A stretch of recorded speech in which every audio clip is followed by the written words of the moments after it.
Can I talk to y'all as a millennial and 80s baby and tell you how disappointed it is to see men that made very socially progressive rap as far as anti-establishment music about the police specifically, turning around and becoming Republicans or Republican adjacent.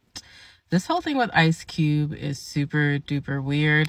Now, I'm personally seeing a lot of times that there's a lot of black men that are being indoctrinated into conservative thought processes, mainly by preying on their fear of trans people, their phobia of trans people, their desire to take up the same power structures that white men have. So they're really big into patriarchy, submissive women. That's why we keep having these discussions. They're basically taking all the white male conservative talking points except for racism and adopting that. And that is becoming like this cult that is sucking black men in. So I'm not surprised to see Ice Cube doing this. I guess what's so confusing to me is he talks about in this video with Tucker Carlson, who is really one of the most awful people that has ever been given a platform to be on TV. All right, guys, so we got to talk about this interview between Tucker Carlson and Ice Cube that I found to be fascinating for various reasons, okay? But one of the main reasons has been because of Ice Cube's recent outspokenness about what he has experienced from the mainstream liberal media, which seems to me that he's been blackballed, right? He is actually being blackballed by the mainstream liberal media because he just so happens to have viewpoints that they don't necessarily agree with, or put it this way, he's not 100% lockstep with the Democrats and the progressive agenda. And I want to play some portions of this interview in which he explains why he's basically being blackballed by the liberal media and some other things he's saying in regards to not necessarily going along with the woke agenda. And he's being attacked for doing what, you know, black people apparently can't do, right? Which is to sit down with people and talk to them that you might not necessarily agree with on everything. So I want to talk about it. But before I get into it, we have to have a word from the sponsor of this video, Noble Gold. The US dollar has lost 85% of its value since the 70s, when the dollar was decoupled from gold. And the government seems bent on continuing that tradition. From now and up until the next election, the government has free reign to print as much money as they want. And the last time that this happened, everybody knows, everybody remembers, inflation went up 9%. This means one thing: the security of your future and your family's future is all in your hands. Make sure you freeze the value of the wealth you're holding. Invest in gold with Noble Gold Investments. Gold is the one asset that is proven to withstand recession, inflation, and just about all economic threats. Noble Gold is here to help you if you want to invest in gold. You will also get a 24 karat, 1/4 ounce gold standard coin for free. Call Noble Gold Investments today at 877-646-5347 to get started, or go to noblegoldinvestments.com. That's noblegoldinvestments.com. And just remember, there's a risk with every investment and there's no guarantee of any kind. So why would you be doing this of all interviews? I mean, you could do an interview with anyone. You're doing an interview with me. Obviously, you're going to take abuse for doing that. Like, why would you do that? Because I think it's silly not to talk to people. I think whether we agree or not, right, that has nothing to do with it. You know, it's like, this is what it's all about. Let's talk about it. Let's debate. And you know, I've been shut out. Wait, that sounds like right-wing extremism and whataboutism. But I've been shut out. You know, some platforms will not have me on. Why? They don't like that I'm, you know, an independent thinker. I'm not part of the herd. I'm not part of the go along to get along gang, so to speak. So, you know, I'm an outsider. And so, you know, I'm not part of the club. So I have to go places for one, that I'm welcome, and where I can voice my opinion without somebody, you saying I'm a bad person and that they never want to have me on their platform again. What platforms have banned you? I've been I tried to go on The View. They didn't have me on The View. Why? Well, a few of the guests just really didn't like where I was coming from. So, or a few of the hosts, I mean. So that's what I was told by the producers. I don't know if the producers was just copping out and using some of the hosts to not have me come on and explain myself, but You'd be a good booking for them. I've been on there before. Yeah. It's just when I've became an independent thinker, when I've, I'm not, I don't follow their brand of politics, I guess. But if you can't think for yourself, then you're not really free, are you? No, you're not. You're not. But I've been excluded. I've been excluded on Oprah. On Oprah? On Oprah, yeah. I've been excluded. Yeah, man. I would think you'd be the person Oprah would want to promote. I mean, you grew up in South Central. You were successful at a young age. You have dignity. You say what you think. Like, I thought that was the goal. Me too. I don't know what it is, but, several of my, I had a movie called Barbershop, Yeah, I remember. That I wasn't invited to participate with the cast. I produced a show called Black White, and it was a very controversial show. And once again, they had the whole cast on, but I wasn't invited. And so I don't know. On Oprah's show. Yeah, so I don't know what that's really But Oprah's obviously a saintly, godlike figure who's revered by all decent people. Why would she exclude you? I really don't know. That's something that I would love to find out. What do you think of Biden? I don't think he's given the people who put him in exactly what they thought they were going to get from him. But his most loyal voters, according to the polls anyway, are black voters, particularly black women. Mm-hmm. And those numbers don't seem to change. So no matter what happens or doesn't happen. So do you expect they ever will change? Whether they become independents and not vote for anybody who's not bringing it. It's like people want your vote. They have to do something to earn it. If they don't earn it, why are you going down there and pulling that lever?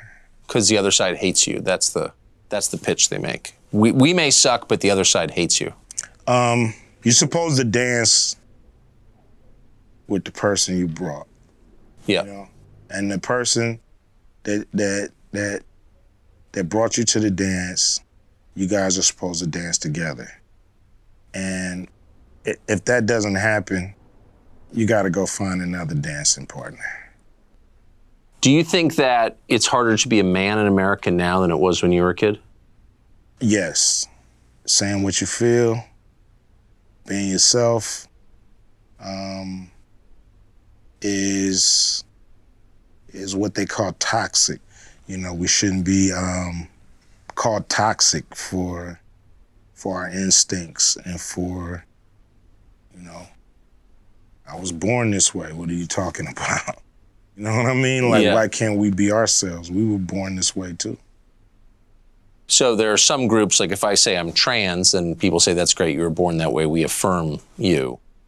But if you say I'm just a dude with male instincts, you're not affirmed, you're attacked. Yeah, I mean, everybody doesn't really have to affirm you. If I wake up and say, I feel like a pigeon,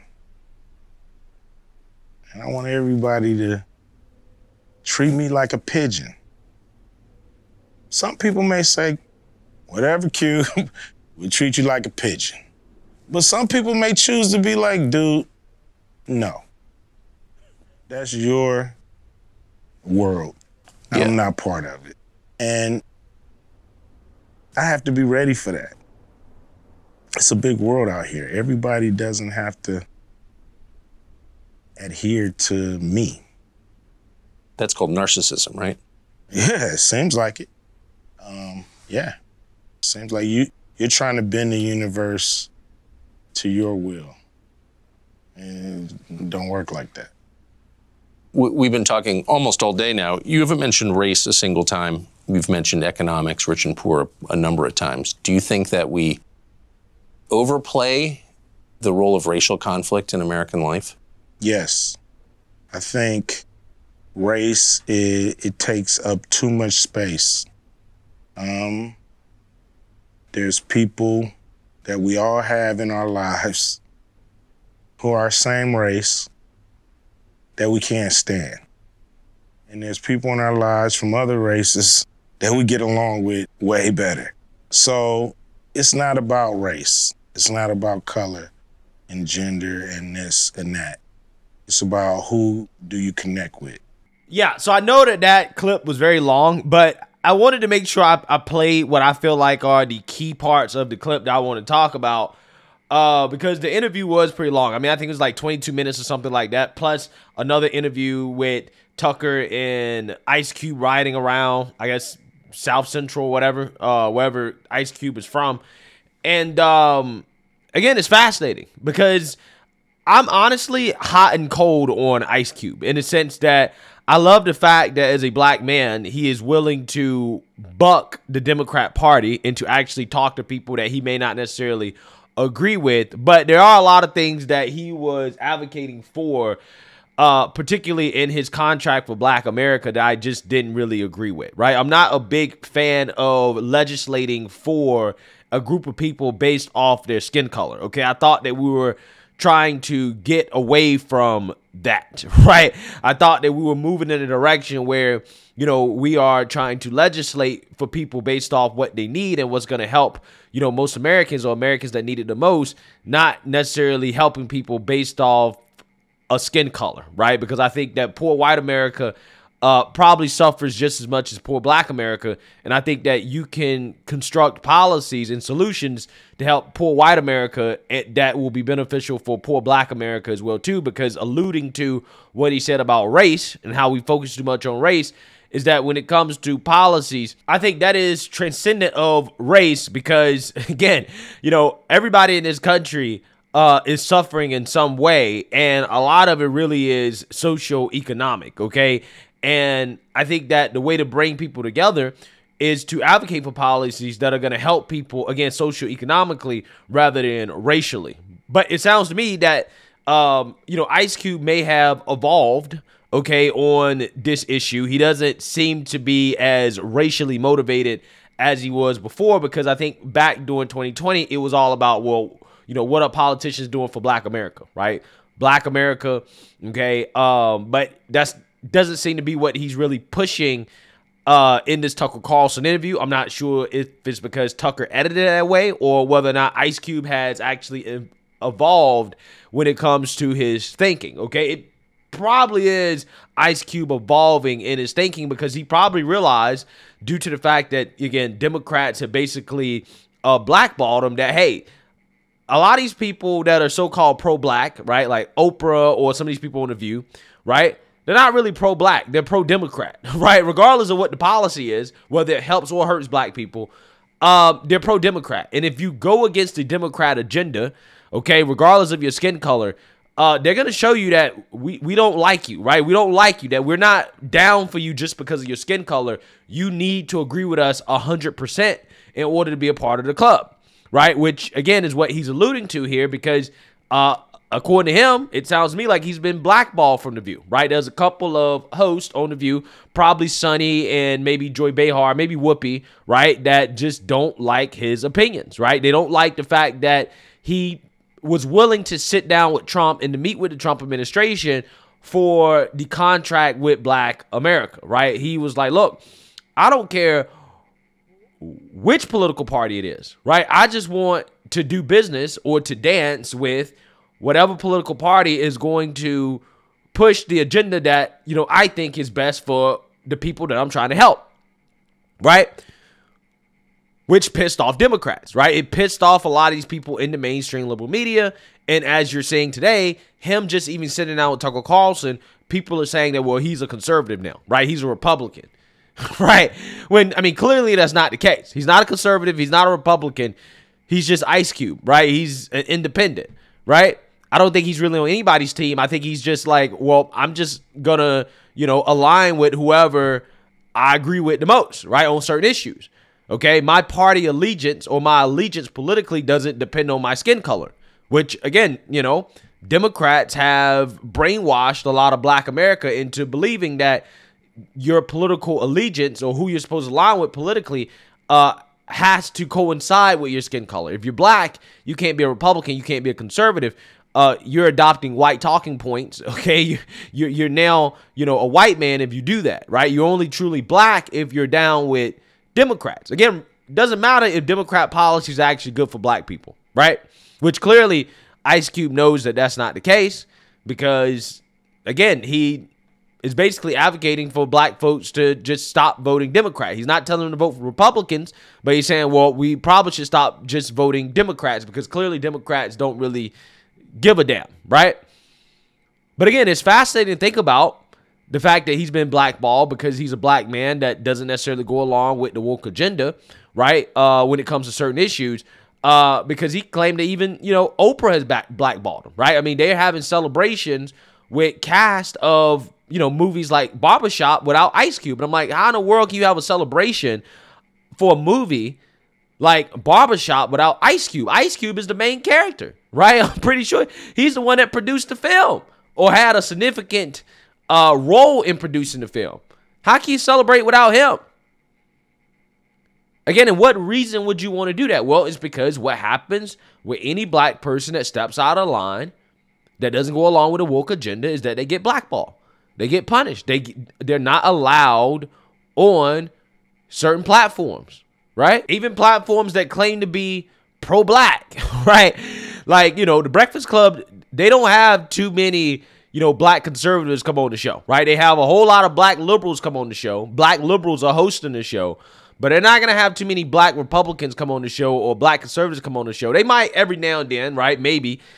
But they're not going to because they don't want to promote that to their audience, right? They don't want their audience to hear a different perspective that may incentivize them to not vote Democrat, right? Even though they'll sit up there and complain about Democrats, Charlamagne the God will complain about Democrats, but he'll turn right back around and fall in line with the agenda, regardless of what Democrats do or what they say. Like, for example, Joe Biden telling Charlamagne the God to his face that if you don't vote for me, you ain't Black.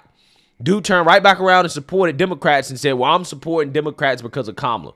I want to see the first Black, female VP or whatever. That's why I'm voting for Kamala. It's like, dude, you're voting based off somebody's skin color. You're voting based off skin color. How ignorant is that, right?